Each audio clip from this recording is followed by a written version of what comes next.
Senhoras e senhores, bem-vindos a mais um IdeaCast. Eu sou o Charles Mota, eu estou aqui na técnica com o professor Rodrigo Portal. Estou mais uma vez aqui com meu amigo, o professor Fábio Fernandes, lenda do futebol carioca, com mais de 30 anos de experiência, sendo 20 dedicados à alta performance propriamente dita. Fabinho, muito obrigado pela oportunidade que você está dando para a gente mais uma vez. E a gente vai falar mais uma vez de formação, mais uma vez de base, sendo que com um corte um pouco diferente, dedicado à transição de quando o menino, do jovem jogador, sai da base e vai migrar para o profissional, né? Vai ascender para o profissional. Fábio, em todo esse tempo de experiência, você viu muita gente fazer esse processo, fazer essa transição. Provavelmente, nessas 2 décadas, um pouco mais de 2 décadas, muita coisa deve ter mudado em relação aos desafios cotidianos que se apresentam a esses jovens. O que mudou? O que acontece? O que você observou nesse intervalo de tempo, de um pouco mais de 2 décadas, que se diferencia em relação a esse ato de tempo? O que mudou em relação a esses desafios que são apresentados na vida desses jovens? Boa noite, Charles. Boa noite, Rodrigo. Aos amigos da Ideativa que estão nos assistindo. É sempre um prazer estar aqui podendo falar com vocês, trocar um pouquinho de ideia sobre futebol. Cara, mudou muita coisa. Eu tive a minha primeira experiência em categoria de base em 2006 e é completamente diferente do que a gente vive hoje. A realidade mudou de uma forma absurda. Primeiro porque a disciplinaridade hoje está muito mais presente dentro do trabalho de futebol de base, né? Você tem uma gama imensa de profissionais que você não tinha lá atrás. Além dos tradicionais, né, treinador, auxiliar técnico, preparador físico, treinador de goleiro, psicólogo já era uma função que tinha. Hoje você já tem analista de desempenho, você tem assistente social, você tem pedagoga, você tem nutricionista, né? E você tem uma órbita girando em torno desse atleta também de pessoas que não tinham naquele período. Naquela época você tinha muito mais a família presente, dando suporte. Hoje em dia, você tem meninos que já podem assinar contrato de formação a partir de 14 anos. Você já tem atletas que assinam seu primeiro contrato profissional com 16. Aquela época, é muito difícil você ver um garoto de 17, 18 anos ascendendo ao profissional. Normalmente, eles saíam do profissional após o último ano deles de categoria de base, né, de juniores. Hoje em dia, não. Hoje você vê meninos de 16, 17 já Que era o 20, ascendendo. né? O que hoje é o sub-20, né? Porque quando eu comecei, a gente usava mirim, pré-mirim, mirim, infantil, juvenil, hoje, e juniores. Hoje você já terminou analogia, né? Hoje você já começa com sub-7, sub-8, sub-9, 10, 11, e assim vai até o 15, 16, 18, né? 17, 20. Então, isso exige que o atleta ele tenha uma rede ao redor dele presente para que ele possa desenvolver. Porque com essa precocidade toda, a exigência aumentou também. Então, a exigência que você tinha lá atrás, hoje em dia é muito maior. Porque um garoto com 16 anos já tem um contrato profissional, o compromisso dele com o clube já é de uma outra forma quando você não tem contrato nenhum, você é apenas um atleta amador. Então, o que acontece? Se esse atleta hoje não começar a ter atenção, a ter cuidado e prestar atenção em algumas nuances que se fazem necessárias para que quando ele chega ao profissional, ele consiga ter êxito, ter sucesso, ele pode ter problemas. Hoje em dia, não apenas a técnica é o suficiente, não apenas a parte física, não apenas o conhecimento do jogo, ele tem uma série de outros fatores que precisa estar atento. Vou dar como exemplo, hoje em dia você não faz nenhuma atividade antes de um treino sem você ir para a academia e fazer o pré-treino. Ou seja, são aqueles trabalhos preventivos, são aqueles trabalhos iniciais que a preparação física faz. E muitas vezes o jogador, quando sai da base da profissional, se ele vai lá para fora, ele se acostuma com aquele tipo de trabalho e ele procura um profissional para continuar fazendo esse tipo de trabalho. Ele leva um fisioterapeuta, ele leva um preparador físico, um personal trainer, para poder fazer esses trabalhos preventivos, muitas vezes fazer um trabalho de complementação ao trabalho que o clube dá, porque ele sente essa necessidade. Há algumas diferenças no tipo de treinamento que você se submete aqui no Brasil e o que se submete lá fora. Então, é uma coisa que tem nutricionista, acompanhamento nutricional, né? Você já começa a ter aqui na base. Alguns atletas procuram até fora do clube a continuidade desse acompanhamento, né? Para ter alguma coisa além na suplementação, né? Naquilo que possa fazer com que o rendimento dele melhore. Sem querer te cortar, porque muitas das vezes o atleta vai para um clube que não tem essa rede de apoio que ele tem na base. Exatamente, exatamente. Ele pode ir para um clube, de repente, fora do país, ou até no profissional, um clube de menor investimento que não oferece isso. Então, se ele não buscar isso para agregar a sua performance, para buscar o seu alto rendimento, ele pode ter dificuldade. Então, o apoio de uma nutricionista é muito importante. E aí, não fica só no campo da parte de preparação física, de campo de prevenção. Você tem outros fatores. O acompanhamento psicológico eu acho um tema muito importante para poder dar suporte, né? Porque a pressão que é exercida quando você está num profissional é muito maior, ou até mesmo quando você já está num clube grande na base, no sub-20, você já tem uma pressão absurda. Será que você vai conseguir chegar? A boca do funil vai apertando, então não são todos que chegam. Então você está preparado para aquela pressão, para ser cobrado, para conseguir dar o seu melhor, ter o seu melhor rendimento? Então, se o clube não oferece aquilo, ele ter um acompanhamento psicológico fora para poder orientar, dar suporte, mostrar caminhos que para ele sejam interessantes seguir ou não, é uma coisa que se conta muito. Aí você entra em outros aspectos também. Por exemplo, você vai assinar o seu contrato profissional. Será que o seu empresário tem consciência de tudo aquilo que você tem direito? De todas as suas obrigações? Já aconteceu casos aqui de eu pegar na base, do garoto receber o primeiro salário dele, de contrato profissional, e o empresário liga e fala, ó, professor, o salário dele veio errado. Eu falei, veio errado por quê? Não, veio a menos do que a gente combinou. Ele falou, não veio errado não, é porque você agora tem os descontos de imposto. Você tem INSS, você tem imposto de renda, você tem fundo de garantia, às vezes, dependendo do clube, você tem um desconto de plano de saúde, e o cara não tem noção daquilo. Então, você ter uma assessoria esportiva ali, jurídica esportiva, uma pessoa que vai dar suporte, vai assinar um contrato com uma fornecedora de material esportivo para dar roupa, para dar chuteira. Então, isso tudo, alguma parceria que você faça, de repente, para uma rede social. A gente vê muitos atletas aí que procuram, né, que tem parcerias com marcas de material esportivo, com outros produtos ligados à área esportiva.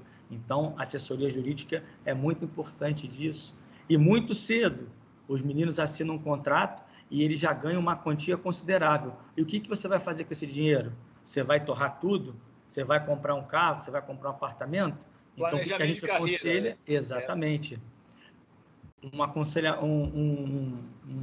assessoramento financeiro também é muito importante para que você possa planejar tudo aquilo que você vai fazer com o seu dinheiro, né? Nós, em conversas anteriores, já tivemos aqui casos onde a gente descobre que um atleta vai jogar fora do país e aí, em determinado momento, ele resolve levar 10 pessoas para poder passar dias com ele. Se ele planejar isso, o custo dele vai ser bem menor do que ele deixar para fazer em cima da hora.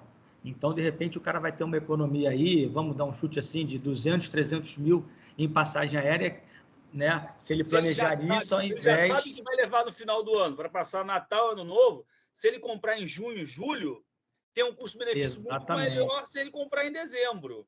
Com certeza, com certeza. Isso é inevitável, né? Inevitável. Então, são muitas vertentes que tem. É muito importante que esse atleta ele tenha noção de onde é que ele está jogando. Então, ele hoje está na base, ele tem que conhecer a história do clube que ele está jogando, as características não só da forma de jogar, mas como a torcida reage, como a diretoria gosta de ver o time jogando. Se ele vai para um outro clube, para outra cidade, para outro país, ele tem que buscar conhecimento sobre esses locais para evitar que se cometa algumas gafes, e não são poucas. Interfere diretamente na tolerância dos torcedores, da imprensa e dos dirigentes em relação à figura dele.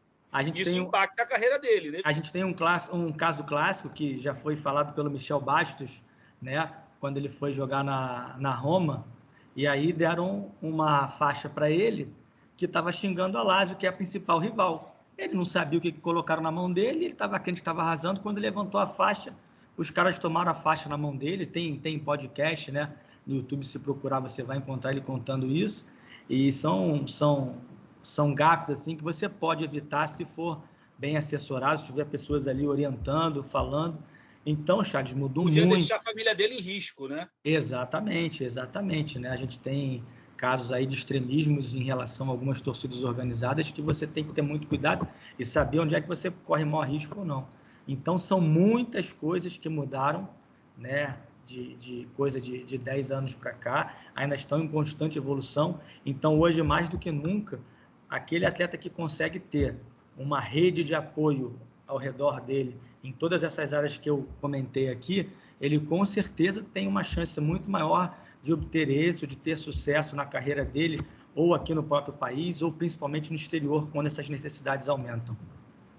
Uma coisa que a gente vê muito também é o cara que ganha, sei lá, ao longo da carreira, 100 milhões de dólares e no fim da carreira da aposentadoria está morando de favor na casa das pessoas. Isso acaba Exatamente. deixando a família dele em risco também, né? Claro. A gente tem muito problema também em relação a imposto, principalmente nos países de fora, porque o jogador vai para lá e as pessoas que estão com ele não fazem a mínima ideia do que ele tem que pagar, o que ele tem que declarar. E nós já vimos casos aí de jogadores famosos, Messi, Cristiano Ronaldo, o próprio Tudo saiu na Neymar, imprensa isso. todos eles foram noticiados que tiveram problemas e estão respondendo, né, na justiça, alguns até O Eto'o com tem risco caso de de ser prisão, preso. o Eto'o com risco de ser preso, Podem porque pegar justamente 22 não meses tinha de uma pessoa cadeia. ali para orientar e, ó, você tem que pagar isso, isso, isso. Falta de dinheiro não é, porque os salários que esses caras ganham são astronômicos. É pura falta de conhecimento, falta de informação para poder orientar da melhor forma e se evitar esse tipo de problema. E a multa é muito maior Do que o imposto do que o devido. imposto que devia. A multa, é Exatamente. sempre melhor você restituir do que você pagar a multa. Né? Uhum, é Essa é a verdade. lógica tributária, a gente não precisa nem ser contador para isso, todo mundo sabe disso. Claro, E um pouquinho de informação, um pouquinho de detalhe, isso não tem mistério. com E, certeza. e acaba, de alguma maneira, manchando a carreira dele como notícia positiva. Isso também, Claro. de forma midiática, acaba sendo negativo. Uhum. Outros desafios que a gente acaba encontrando também é a situação, por exemplo, de adaptação alimentar. Por exemplo, a gente tem muitos atletas que vão para a Ásia e para o Oriente Médio, que tem, sei lá, intolerância a condimentos picantes. Tem gente que tem mais, tem gente que tem menos. Ou então dificuldade com relação à proteína animal. Não é todo lugar que tem feijão com arroz para ter Uhum. todos os aminoácidos essenciais. O profissional brasileiro está muito ambientado com esse tipo de demanda, esse tipo de necessidade, e acaba sendo de fundamental importância ter uma figura dessa para te Claro. assessorar, te guiar, te Um, orientar. um exemplo, eu participei de uma competição na Hungria, agora no primeiro semestre, e basicamente a alimentação deles era carne de porco e peixe. A carne vermelha era muito pouca. Então, os nossos atletas que gostam da carne vermelha, eles falavam, pô, não tem carne vermelha, não serve carne vermelha, mas não é nem questão de... É cultural isso, entendeu? Então, você tem que ver, você tem que ter a orientação para poder saber como é que você pode resolver isso. A carne vermelha lá é mais cara do que essas carnes, pode ter um fator econômico envolvido também. Então, você tem que buscar, através de uma profissional, uma orientação para que você tenha uma dieta adequada para a sua vida de atleta, porque senão você vai ter problema. A alimentação está intimamente ligada à performance esportiva, é inevitável. Totalmente. Uma outra situação que você até citou anteriormente foi as variáveis psicológicas, né? Existem estudos que indicam que 10% dos jogadores de alta performance sofrem com algum tipo de distúrbio relacionado à área psicológica, né? E muitas das vezes também é cultural esse tipo de atendimento nos ambientes. Antigamente, em algumas categorias, em alguns ambientes, até esse profissional não é nem visto, não é nem identificado.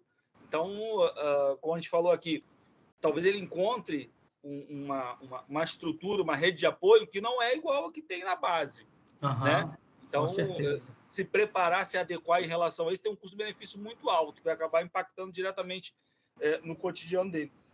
Outra pergunta, perdão, que eu vou te fazer é com relação a essa situação de o cara vai morar na Europa, ele precisa botar o filho para estudar, alugar casa e tal. Tudo para ele vai acabar sendo mais caro, porque a figura que a gente imagina do jogador de futebol é o cara que tem muito dinheiro, E em alguns casos, em algumas culturas, é o cara perdulário, ou seja, que esbanja dinheiro. Como é que a gente faz para proteger esse cara? Né? Porque o cara vai ser percebido como o saco de dinheiro para muitos. E muitas vezes a gente precisa de um intermediário para isso poder, para proteger, para ele não pagar um preço acima dessa situação. Provavelmente você deve conhecer algumas histórias em relação a isso.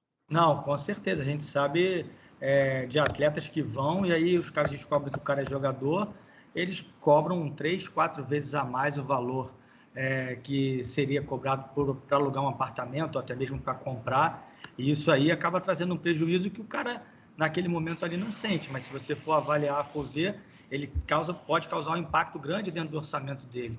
Então, o que muitas pessoas não sabem a grande maioria dos consulados brasileiros no exterior, eles têm pessoas que assessoram nesse tipo de serviço, né? Na questão, para você ver compra de carro, aluguel de carro, questão de moradia, questão de escola. Então, basta você ter uma pessoa, se não o próprio atleta, a pessoa que está junto nessa rede de assessoramento a ele, buscar essa ajuda nesses locais. Isso aí faz uma diferença terrível, porque ali, com certeza, o cara do consulado não vai tentar, vamos dizer assim, entre aspas, prejudicar de alguma forma aquele jogador. Ele vai fazer uma coisa coerente e ele entrando em contato, não vai ser aquela exacerbação aí na questão dos valores, né, que eles fazem por saber que o cara tem muita grana. Então, isso é muito importante. E para dar assistência também à família, porque a gente sabe que a vida do atleta é muito complicada. Ele fica mais tempo, às vezes, com as pessoas do time do que com os próprios familiares. Então, às vezes, vai a esposa com um filho pequeno e aí a própria esposa precisa ter um acompanhamento ali, uma atenção, porque senão ela vai ficar chateada, pode entrar em depressão, vai ficar se sentindo abandonada. E aí, se acontecer isso, o cara que está lá no trabalho dele, no clube, vai ficar preocupado, de repente a cabeça dele não vai render da melhor forma, o rendimento dele dentro de campo já cai, uma série de coisas que vai uma linkando a outra e vai trazendo esses problemas. Então, ter esse tipo de assessoramento é muito importante para poder o cara ter a cabeça dele totalmente voltada para o trabalho dele, para o desempenho dele enquanto atleta, sabendo que a família, que a esposa, que o filho, que uma mãe, que um irmão, um tio, um pai, um avô estão ali, mas estão também bem assistidos, que não vão ter problemas em processo de adaptação aos locais onde eles estão. Isso é muito importante e faz uma grande diferença também. Você diminui com essa rede de atendimento, de assessoramento, de apoio, a variável sorte. O cara pode ir da sorte se adaptar muito bem, ou ele pode ter mais chance de se adaptar com esse conjunto de atendimento para ser um mecanismo facilitador dessa rotina. Fábio, hoje vai ser curtinho. Vamos ver se a gente faz uma série de vídeos relacionados a esse tipo de coisa. Sim. Ver se, sei lá, cada 15 dias a gente solta um ou chama um convidado da área tributária, da área da nutrição, da área da psicologia, da área da assistente social, que tenha esse tipo de trabalho consolidado para falar aqui. A gente falou de maneira genérica, vamos ver se a gente fala agora, nos próximos vídeos, de maneira especializada. Nutrição, psicologia, assistência social, área tributária. Eu acho que mais ou menos vai ser esse desenrolar dessa série agora. Tá bom? Tá certo. A gente vai trazer sim. A gente já tem vários conhecidos, vários profissionais que já estão fazendo esse tipo de trabalho aqui no Brasil, fora do Brasil. Então, vamos trazê-los aqui. São muitos assuntos, a gente falou bem rapidinho, então a gente vai esmiuçar cada tema desse com esses profissionais aí. Eu acho que vai ser bem interessante para quem está nos assistindo, principalmente os atletas aí que tiverem acesso a esse vídeo e que querem se tornar profissionais melhores dentro do futebol. A gente acredita que a gente vai conseguir dar uma ajuda aí, dar uma luz aí para todos eles. Senhoras e senhores, muito obrigado pela atenção. Fábio, últimas palavras desse vídeo, né? Que provavelmente você vai estar em outros, que desse vídeo agora, últimas palavras. Agradecer mais uma vez, sempre bom a gente bater um papo, trocar uma ideia, poder tentar prestar algumas informações aí que sejam úteis para as pessoas, e a gente está à disposição. Sempre que precisar aí, chama, a gente estando à disposição, vem com o maior prazer. Então, teremos próximos vídeos relacionados a essa temática. Senhoras e senhores, eu sou o Charles Mota, eu estive aqui na técnica com o professor Rodrigo Portal, professor Fábio Fernandes, lenda do futebol carioca. Muito obrigado por tudo, fiquem bem, se cuidem. A pandemia está indo embora, já foi a 4ª dose. Grande abraço, tchau.